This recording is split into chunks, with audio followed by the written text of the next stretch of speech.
Hi guys, welcome back to my channel. Make sure to subscribe, like, and comment to this video. Today we'll be talking about hearing loss. On Tuesday, I had a hearing appointment. We were discussing on how important it is for your ears not to get damaged. Because my ears are already damaged, and let's say I'm at a concert or something. And if I don't have any protection in my ears, like earplugs or anything, then I'll damage more of my ears.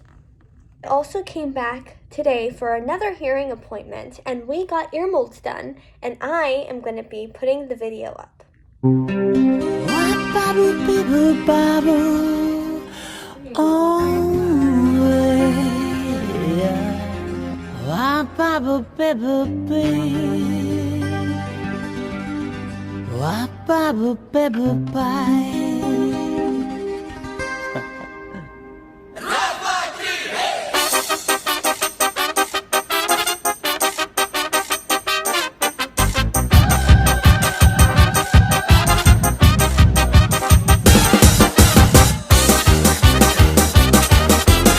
There was a green thing that they put in my ear. It's literally like Play-Doh, but then it turns into a solid, which is so cool. Afterwards, I had a tinnitus test.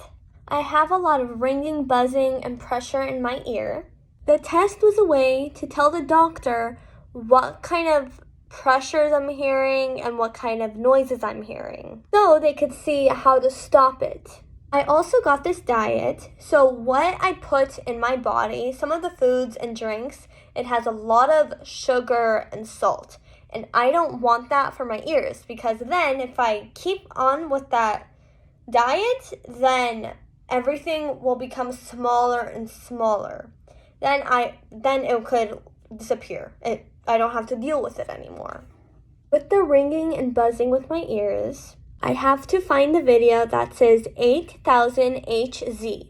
So in school, if I do have buzzing or any ringing or buzzing in my ears, then I go to the office or the bathroom and I play that in my ears. So take the focus away from the buzzing or the noise in my ears, and it will stop it. And when I go to sleep, I have to find the video that says white noise. It could also help with the noise and the buzzing. I really hope this helped. Comment down below, subscribe, and like this video.